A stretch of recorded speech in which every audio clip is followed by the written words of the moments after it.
Olha só, o voto do relator, portanto, pede a cassação do mandato, né? E o relator é muito feliz quando coloca no seu relatório, na sua construção de argumentação, um fato muito importante, que os vídeos mostram.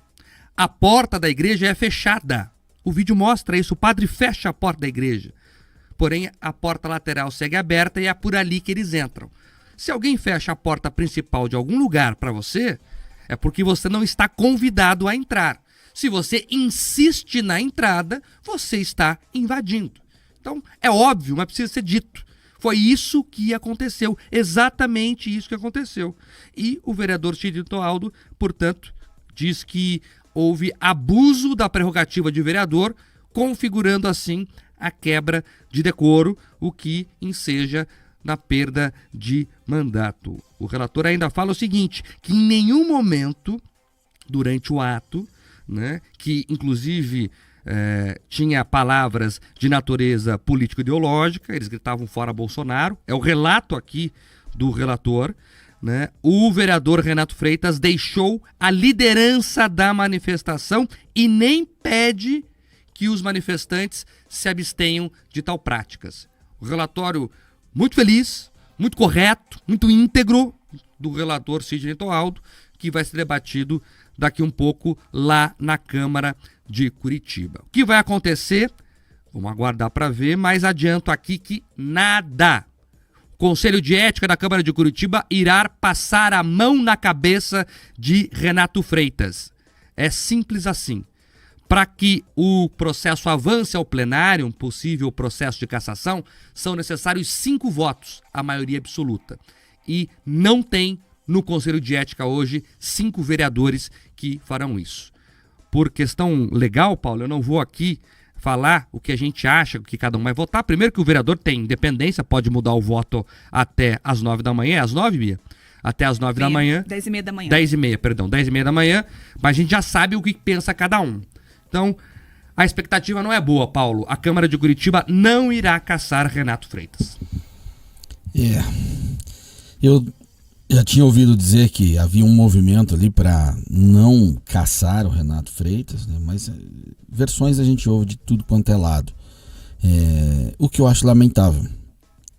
É lamentável que a Câmara tenha que discutir um fato desse. Que um dos seus membros, um mandato conquistado, eleito, tenha feito o que fez. Tenha liderado a invasão de uma igreja, tenha ofendido a Constituição, a legislação nacional, símbolos que não são apenas símbolos do catolicismo, como se isso fosse pouco, mas símbolos também da própria formação do Brasil. Essas coisas estão intimamente ligadas, liderando pessoas vestindo camisas do Partido Comunista, que é um partido anti-igreja, sim senhor. Ali a religião é o partido, e entrado lá para gritar palavras de ordem. E aí, como o relator colocou, fora Bolsonaro, o que isso tem a ver com a alegada razão da manifestação? Não tem. Aquilo era um ato político que foi atacar ali um dos pilares da formação do Brasil nação, tá? E daquilo que eles entendem também que são pilares de sustentação de uma força política que hoje é representada, né, no Bolsonaro, que é o cristianismo. É isso que foi feito lá. Tá? Eu quero parabenizar o relator. Muito feliz, tá? Nos detalhes em que ele coloca, os detalhes que ele traz e que até então não vinham sendo debatidos, mas que evidenciam a razão daquela atitude, daquele ato de agressão. O padre, assustado, que era a autoridade legítima para tal, fecha a porta. A igreja que é para todos. O padre fala, isso está incompatível. Ele fecha a porta para proteger. E eles mesmo assim fazem o que fazem. E é muito triste que chegue-se à conclusão deste processo e entendam que esta atitude do vereador está compatível com a Câmara dos Vereadores de Curitiba. Está tudo bem. E olha que isso aqui não é uma perseguição, uma birra pessoal ao vereador Renato Freitas. Eu acho importante que se diga isso, Mark. Porque não é mesmo. Eu estou falando aqui agora de coração, tá? De verdade. Mais de divergências ideológicas e tudo mais, política, seja lá o que for. Eu espero sinceramente que esse rapaz um dia se arrependa, mas se arrependa verdadeiramente, com a alma dele sobre isso, porque é uma atitude muito agressiva. E que ele não entenda que a não cassação venha a ser um prêmio à sua atitude. Porque ele pode entender assim, mas que ele não entenda assim, que ele realmente faça de fato a reflexão dele. Tá? Você chegar à vereança numa capital como Curitiba não é nada fácil. Todo mundo tem lá sua trajetória, sua história de vida. Ele certamente tem as razões dele para ele pensar o que pensa, para ele ser petista, deve ter lá e tal, segue o baile. Mas há uma banda de trabalho e ele extrapolou essa banda de trabalho. A ofensa que ele fez é muito grave. Por mais que a costura política do grupo que ele pertence tenha sido, talvez seja eficiente e ele não seja alvo de cassação, não aconteça a cassação, que ele casse esse tipo de atitude do seu coração e da sua mentalidade e do seu proceder político. Agora, Paulo, é importante aqui citar os nomes dos integrantes do Conselho de Ética, se o eleitor, inclusive, desejar tentar conversar com os seus representantes, ele pode fazer isso até às 10h30 da manhã. Dalton Borba, presidente. Aí tem o Denier Couto, do Podemos, que é membro do Conselho de Ética. A Indiara Barbosa, do Novo. A Maria Letícia, do PV. A Noêmia Rocha, do MDB. O pastor Marciano Alves, do Republicanos. O Sidney Toaldo, do Patriota, que é o autor do relatório, né? Ele já se posicionou então pela cassação. É o único que já sabemos o voto, porque ele assinou o relatório. E o Toninho da Farmácia, do União Brasil. São esses que irão votar nesse caso. O Éder Borges, que é o vice-presidente do Conselho, não vota porque é dele, ele é o autor da representação, então é impedido por esse fato.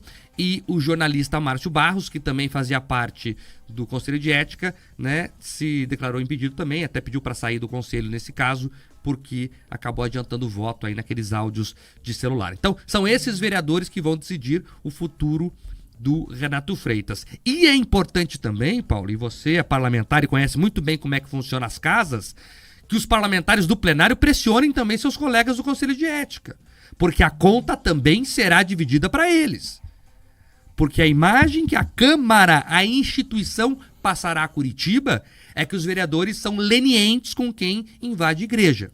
Essa é a imagem que a Câmara irá passar à sociedade. E aí os senhores e as senhoras terão que se explicar com os eleitores. As pessoas não vão entender, Paulo. É muito difícil. Que tem o Conselho de Ética e o Conselho de Ética não deixou eu votar pela cassação.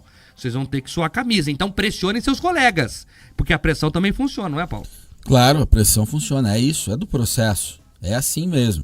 Seja de colega em colega, seja do eleitor que tem o direito de se manifestar e tá lá. Aliás, tem o dever, inclusive, de acompanhar. É assim mesmo.